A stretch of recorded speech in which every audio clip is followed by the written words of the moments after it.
Para ganhar tempo, tá? Deus e Pai, em cuja presença permanecemos, neste momento, teu servo Leonardo vai, ó Pai amado, nos transmitir, ó Pai, o que ele recebeu de Ti. Ó Pai, usa o teu servo para a honra e glória do teu santo nome, para nosso consolo, conforto, exortação, ó Pai amado, elevo espiritual. Pois é no nome de Jesus que te pedimos e já te agradecemos. Muito obrigado. Amém. Amém, ó Deus. Aleluia. Louvado e engrandecido é o nome santo do Senhor. Aleluia, Jesus. Ai, deleva-se, decanta, jodas do Bispo. Rema-se, joga-se, deleva-se, manda-se. Manamanai, manai, manamanai.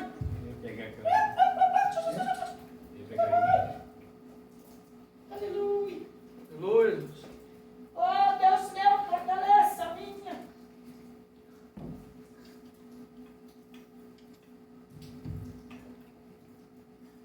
Oh, Jesus querido.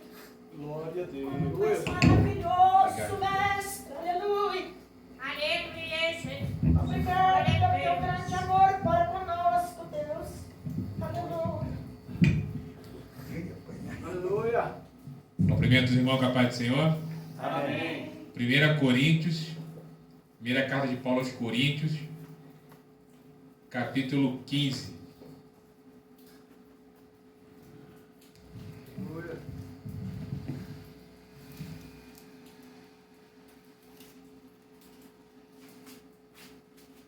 Primeira carta de Paulo aos Coríntios, capítulo 15, versículo 12 ao 19. Quem achou, diga amém. Amém. Está escrito na palavra de Deus.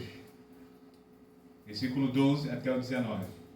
Ora, se a corrente pregasse que Cristo ressuscitou dentre os mortos, como, pois, afirma algum dentre vós que não há ressurreição de mortos? E se não há ressurreição de mortos, então Cristo não ressuscitou. E se Cristo não ressuscitou, é vã a nossa pregação, é vã a vossa fé.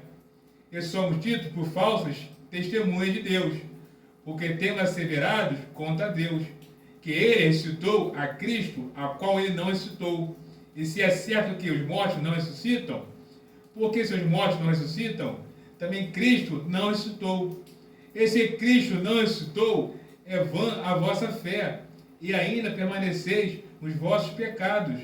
E ainda mais, os que dormiram em Cristo perecerão.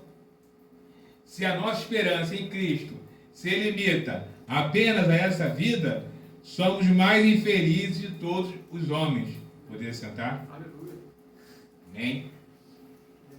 Estava essa semana, foi acho que o pastor José Faria que leu essa mensagem aqui, não sei se foi mensagem devocional, eu não lembro, e ela ficou me cutucando ali essa mensagem para trazer para a igreja. E o título hoje é A Ressurreição de Cristo é a nossa herança, o nosso penhor. Bem, pregar a ressurreição de Cristo era comum, era de praxe, era comum na igreja primitiva. Pregar, era constantemente pregado sobre a ressurreição de Cristo. Pedro, depois do derramamento do Espírito Santo, ele pregou ali aos prosélitos a ressurreição de Cristo. Paulo também pregava a ressurreição de Cristo. Então era a prática comum, pregar a ressurreição de Cristo, que o Cristo havia de padecer para a remissão de pecados. Então, mas para entendermos melhor esse assunto, o que vinha acontecendo na igreja de Corinto? Vinha acontecendo alguns problemas doutrinários, porque a igreja de Corinto ela ficava na Grécia, e a filosofia grega ela vinha entrando dentro da igreja de Corinto, e alguns irmãos vinham a ficar duvidando da ressurreição de Cristo. Então Paulo vem tratando no capítulo 15, a partir do versículo 1 até lá o 30 e poucos, tratando da ressurreição de Jesus. Só que eu separei do 12 ao 19 para expor aqui para a gente hoje. Então Paulo trata sobre essa ressurreição. que a filosofia grega, ela vinha entrando dentro, né, da igreja de Corinto. Isso se lembrava em Atenas, quando Paulo chegou em Atenas a pregar. Em Atenas era uma cidade que tinha muitos deuses, muitas imagens. A idolatria, alguns historiadores falam que Atenas tinha mais de 30 mil imagens, 30 mil deuses, né, que era cultuado ali. E Paulo, quando foi levado lá a coluna de Marte, né, o Areópago, né, para expor a sua doutrina, porque Paulo chegou a Atenas pregando a ressurreição de Jesus. E ali os gregos ficaram meio atônitos com essa nova filosofia. E, vamos te levar lá na coluna de Marte, que lá você vai expor lá para os juízes, né, para os filósofos, para os pensadores, essa sua doutrina. E Paulo expôs a ressurreição de Cristo. Alguns no início acreditaram, quando Paulo falou ressurreição, eles deram gargalhada, né? Deram gargalhadas, alguns saíram, alguns creram. Porque a filosofia grega, ela acreditava até, ensinava, né, que na imortalidade da alma, que a alma realmente era imortal, mas o corpo não era, porque o corpo era matéria, era má, a fraqueza, né, o corpo era a fraqueza do pecado do homem, o corpo era a fonte de pecado. Então, se houvesse ressurreição, a alma imortal, ela voltaria para o corpo e ia continuar presa no pecado, né, nos maus desejos do homem, na influência carnal. Então os gregos acreditavam na imortalidade da alma, mas não acreditavam na ressurreição. A sua filosofia era que a matéria era má, que a matéria era a fonte de fraqueza do ser humano, que a matéria, o corpo, era a fonte de pecado do ser humano. Então essa doutrina, que não havia ressurreição pela imortalidade da alma, estava entrando na igreja, né, de Corinto. E Paulo escreve sobre esse assunto para tratar com eles. Aí Paulo começa dizendo, vem cá, olha só, a partir do capítulo 15, né? Irmão, venho lembrar vocês o evangelho que eu vos anunciei, o qual eu recebi, né? O qual ainda perseverais. Alguns tinham perseverando. E por ele também sois salvos, se retiverte a palavra tal como vou preguei, a menos que tenham crido em vão. Antes de tudo, vos entreguei o quê? Que também recebi. Ele fala, eu entreguei a vocês o que eu também recebi, que Cristo morreu pelos nossos pecados, segundo as Escrituras. Quer dizer, Jesus fala que as Escrituras, elas testificavam dele, né? Oséias 6,2 fala do Messias, o Salmo 16, do 8 a 10 fala do Messias. Então, quer dizer, Isaías fala do Messias. Então, Jesus fala, as Escrituras testificam de mim, que ele é Cristo, havia de padecer. Então, Paulo fala, olha, o evangelho que eu entreguei a vocês, que o Cristo havia de morrer para a remissão de pecados. Aí ele fala, o qual foi sepultado, quer dizer, realmente morreu, mas ressuscitou ao terceiro dia, segundo as Escrituras. Então, quer dizer, alguns falavam, né, estavam entrando na igreja, que não havia ressurreição, que a ressurreição era falsa. E Paulo, não, a ressurreição não é falsa, eu tenho provas. No verso 5, ele apareceu a Cefas, que eles conheciam, que era Pedro, né? E depois aos 12 discípulos. Aí no verso 6, depois foi visto por mais de 500 irmãos. Quer dizer, eu tenho 500 testemunhas que viram Cristo ressurreto, de uma só vez, dos quais a maioria sobrevive. Quer dizer, vocês, Corinto, que estão duvidando, vá lá em Jerusalém, 500 pessoas viram Cristo ressurreto, os quais a maioria ainda vive. Então tem a prova cabal, né, a prova concreta que o Cristo citou. Ele apresentou a prova dele, ele apresentou a prova. Eu tenho aqui 500 pessoas que vivem de uma vez só, os quais a maioria estão vivos. Então vá lá em Jerusalém e se informe se o Cristo ressuscitou dos mortos. Quer dizer, você inventar uma história, para você confirmar com 500 testemunhas, quer dizer, ele mostrou a veracidade da ressurreição de Jesus. Ele fala, alguns, né, até agora, por alguns já dormem, quer dizer, dormem de realmente falecer, né? Aquele usa um eufemismo, né? Para tentar passar uma informação de uma forma mais branda, né? Por exemplo, quando meu pai faleceu, me ligaram, olha, seu pai está descansando, seu pai faleceu. Ninguém te liga assim, né? Seu pai bateu as botas. É uma forma de falar, uma forma mais sensível, eufemismo, né? Alguns já dormem, né? Dorme, né? Tem a doutrina do sono que é ensinada, que não é bíblica. Não, dorme antes de morrer, alguns já mortos. Mas a maioria está vivo. Então vocês vão lá ver, vão lá testemunhar. Então, quer dizer, essa filosofia, ela estava entrando na igreja de Corinto. E Paulo veio combatendo. Paulo combatia, né? A gente fala muito em orar pelos que estão com falsos ensinamentos. Não, a gente tem que combater mesmo. Falsos ensinamentos tem que combater. E a doutrina da ressurreição, se não tem ressurreição em Cristo, não tem evangelho. Se não há ressurreição, o cristianismo passa a ser um misticismo, passa a ser igual às demais religiões, onde o homem tem que cumprir um ritual, cumprir uma meta, cumprir uma ordem ali para o estabelecimento, e o cristianismo não tem base, porque a ressurreição de Jesus é a base do cristianismo, é a pedra angular, é o alicerce, não é verdade? A pedra angular que dá a direção para a construção do edifício. Então, se não há ressurreição, não há evangelho. Então, essa doutrina que não havia ressurreição, ela estava entrando dentro da igreja de Corinto. E Paulo começa a combater essa doutrina, explicando minuciosamente a ela. E hoje, na igreja contemporânea, na igreja moderna, você não ouve falar da ressurreição de Jesus. Você não ouve pregar sobre a ressurreição de Jesus. Você não ouve qual foi a verdadeira missão do Cristo: padecer e ressuscitar para a remissão de pecados. A Páscoa, ou a Páscoa fala, mas comemora a Páscoa judaica, ou o coelhinho da Páscoa, mas não se fala da ressurreição. E a nova mocidade que vem, se você fala para ele de Cristo ressurreição, de ressurreto, ele não entende. Ele fica meio achando que Cristo é como os deuses pagãos, que estão no local ali só para exercer a função de te promover, te abençoar. Não, Cristo ressuscitou. Desceu à sepultura e ressuscitou. Ressurreto. O coração voltou a bater. Voltou a oxigenar, só com um corpo diferente, um corpo glorificado. Então, a ressurreição de Cristo é real, é verdadeira. Hoje, Cristo está à destra de Deus, intercedendo por nós. Cristo vive, Cristo é ressurreto. Ele ressurreceu para quê? Para cumprir a Escritura. Então, Cristo vive. Então, Paulo começa a falando sobre isso. Então, no verso 12, ele fala, ó, a doutrina da ressurreição está sob ataque. Então, a doutrina da ressurreição estava sob ataque.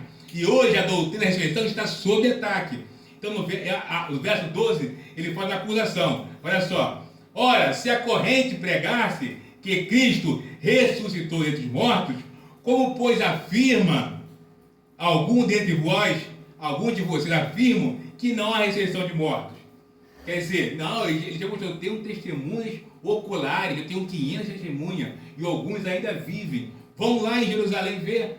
Vão lá, alguns ainda vivem ainda. Então ele trouxe as provas da ressurreição de Cristo para ele. Ele trouxe as provas. Mas se não há ressurreição, então Cristo não ressuscitou. Quer dizer, se não há ressurreição, Cristo, verso 13, se não há ressurreição, Cristo não ressuscitou. E se Cristo não ressuscitou, temos que aceitar conclusões horríveis. Temos que aceitar conclusões terríveis, como as quais a pregação do Evangelho é inútil. A história da Páscoa, da ressurreição de Jesus, é uma farsa. A ceia do Senhor é uma farsa.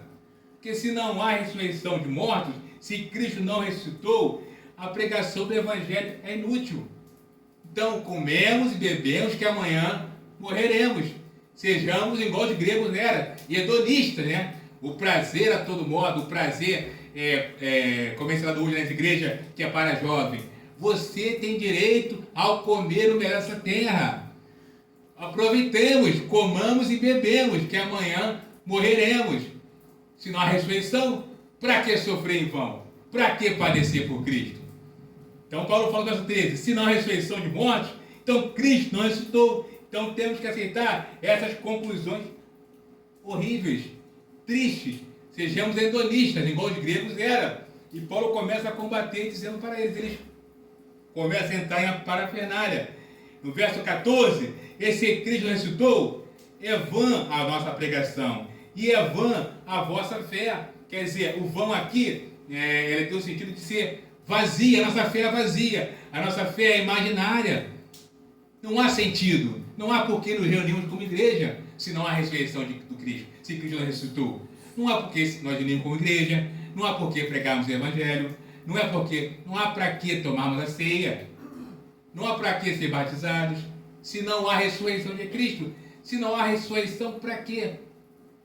Então, quer dizer, está entrando na igreja, o Cristo ressurreto, ele é colocado no canto. É colocado Cristo, que é obrigado a te dar o melhor dessa terra. Quer dizer, o hedonismo, que lá na igreja de Corinto, lá na filosofia grega, estava entrando naquela igreja, hoje, do mesmo modo. Não se fala em ressurreição. Então, se Cristo ressuscitou, é vã a nossa pregação, é vã a nossa fé. Quer dizer, é imaginária. Por outro lado, é sem utilidade, a nossa fé é frustrada. O argumento principal dos pregadores é que em apoio ao cristianismo, era que Deus havia ressuscitado Cristo dos mortos. E se esse fato for falso, a fé construída sobre ele deve ser falsa também. Se não houvesse ressurreição, o evangelho é vazio, não há evangelho. Não há nenhum conteúdo verdadeiro. E nós que pregamos Cristo somos todos mentirosos, testemunhas falsas diante de Deus. Quem fala no verso 15 continua falando, né? E se Cristo ressuscitou, é vã a nossa pregação, é vã a vossa fé. A sua fé é falsa, a sua fé é vazia, é inútil. Somos falsas testemunhas de Deus, porque nós asseveramos, nós damos testemunho, asseveramos, falamos com fidelidade que Deus ressuscitou entre os mortos, a qual Cristo, e que não ressuscitou, se é certo que os mortos não ressuscitam. Quer dizer, se os mortos não ressuscitam, nós somos falsas testemunhas. Então, porque se os mortos não ressuscitam, também Cristo não ressuscitou. Então, se Cristo não ressuscitou, verso 17, porque se os mortos não ressuscitam, também Cristo não ressuscitou. Ao verso 17, se Cristo não ressuscitou, é vã a vossa fé, e ainda permaneceis nos vossos pecados. Pior ainda, porque se Cristo não ressuscitou, nós continuamos nossos pecados.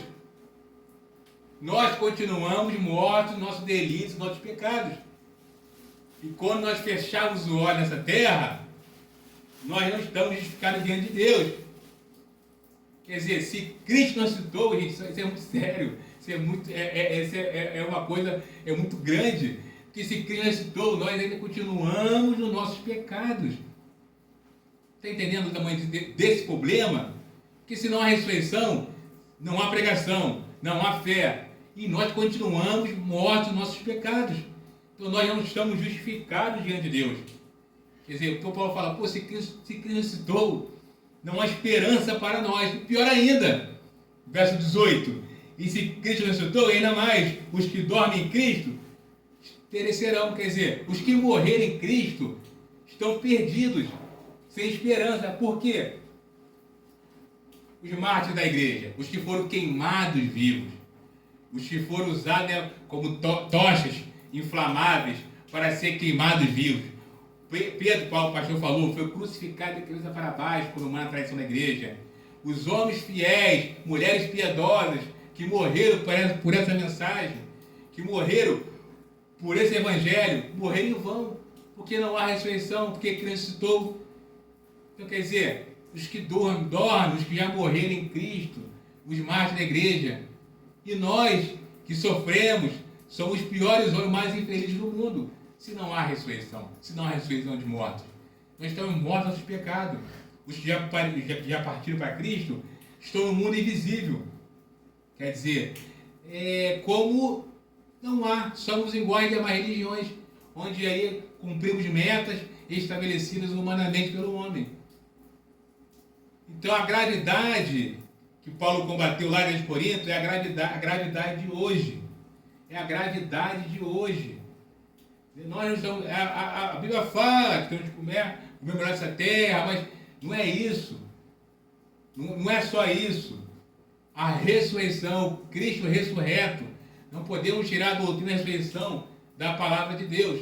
E Paulo vem dizendo, se não há ressurreição, vocês estão perdidos. Vocês estão nos seus pecados. E os que morreram em Cristo, os mártires da igreja, os homens piedosos, que foram devorados por tribos canibais, que foram queimados vivos. E nós mesmos, que somos, temos que abrir mão de muitas coisas, temos que abrir mão das próprias vontades, para ser fiéis a esse Cristo ressurreto. Então, se não há ressurreição, o Evangelho não há base, não há nada, não há fundamento, não há esperança.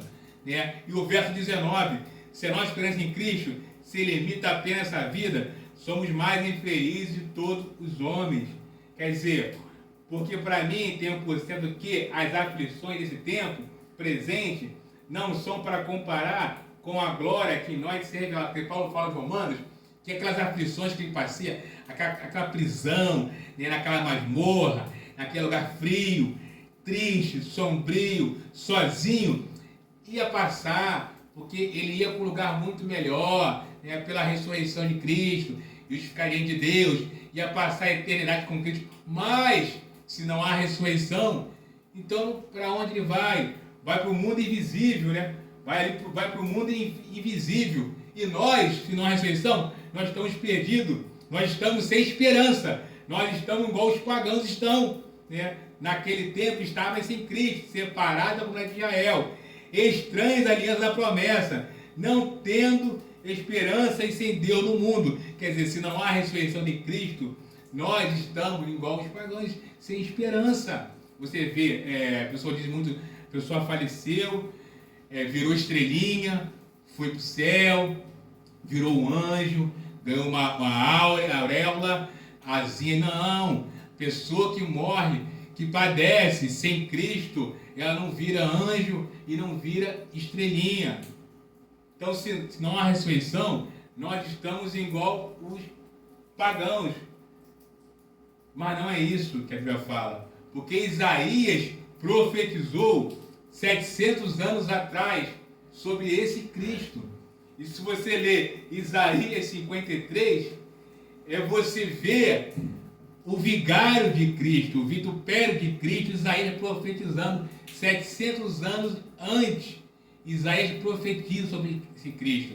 Paulo fala que o Cristo havia de padecer conforme mandava as Escrituras. Então ele fala de Oséias 6:2, do Salmo 16, Isaías, o profeta messiânico, no capítulo 53, a partir do verso 5 ele fala, olha só: mas ele foi transpassado pelas nossas transgressões e moído pelas nossas iniquidades.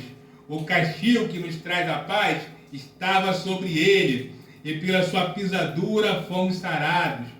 Todos nós andávamos desgarrados como ovelhas, cada um se desviava pelo caminho, mas o Senhor fez cair sobre ele a iniquidade de nós todos.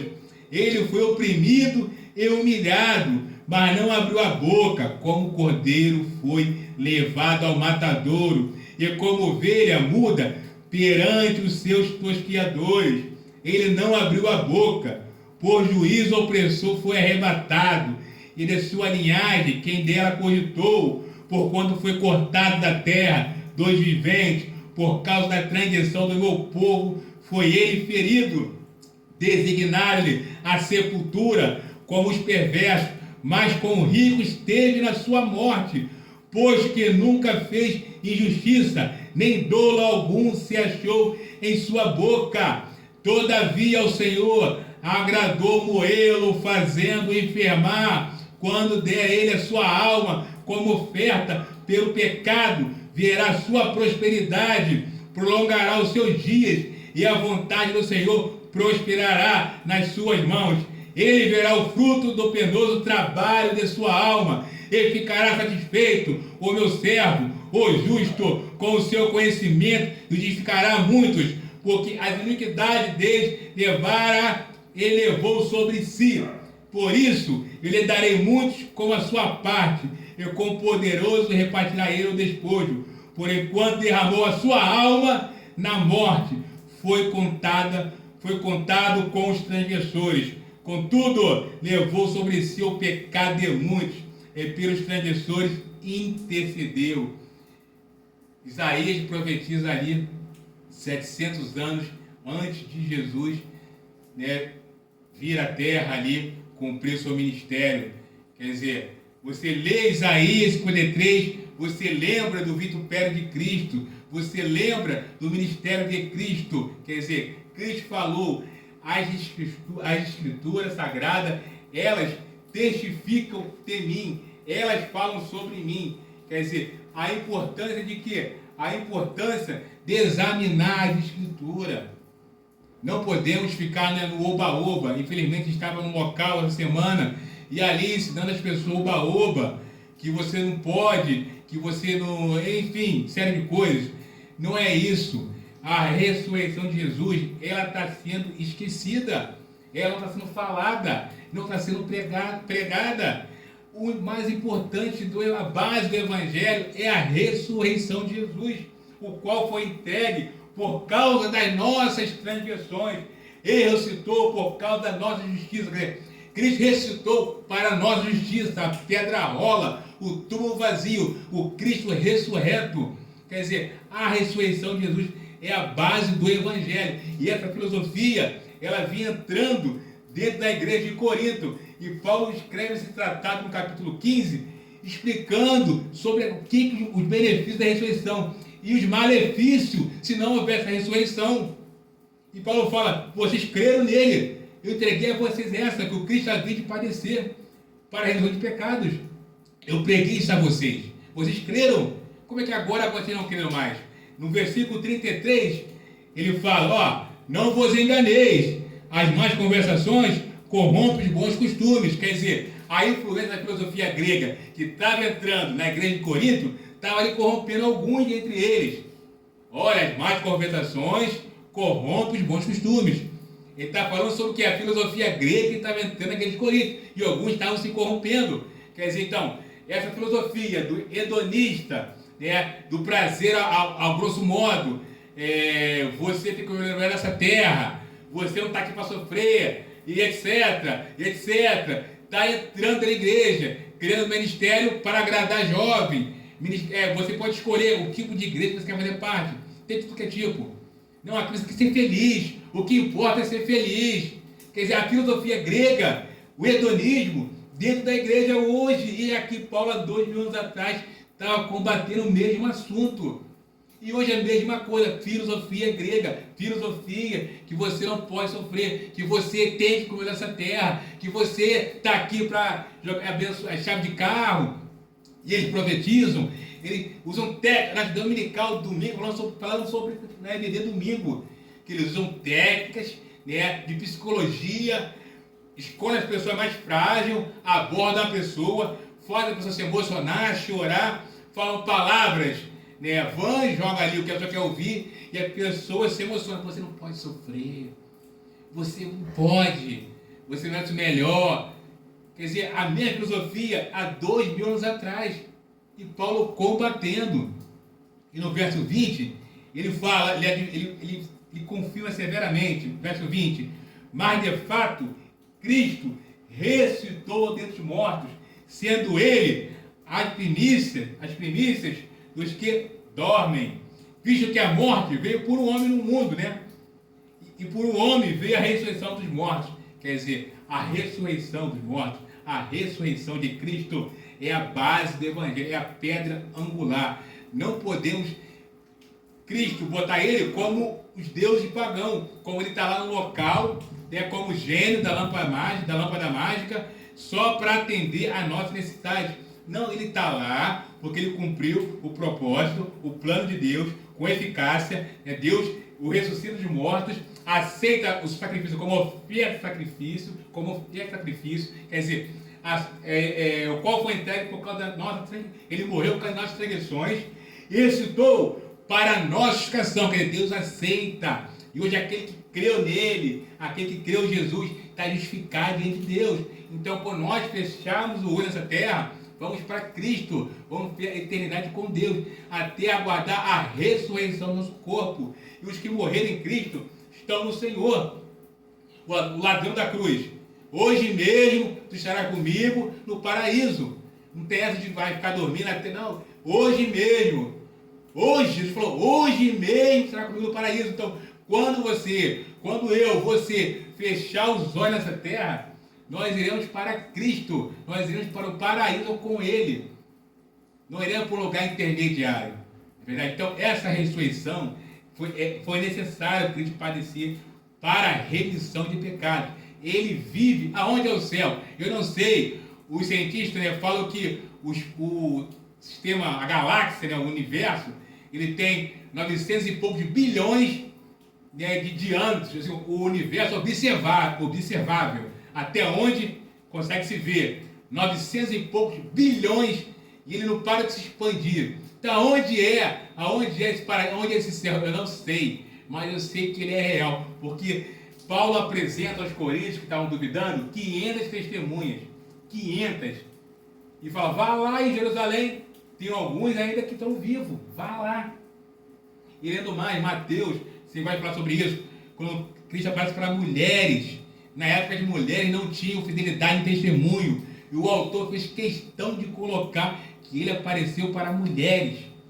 Quer dizer, se você quer vender uma notícia, você vai forçar de uma maneira que a notícia é bem aceita. Por exemplo, Maomé, criaram para ele outro livro que mostra várias aventuras de Maomé, que com uma mão derrubou 100 homens, venceu várias batalhas. A intenção de que é? Vender o produto. Mas Jesus não.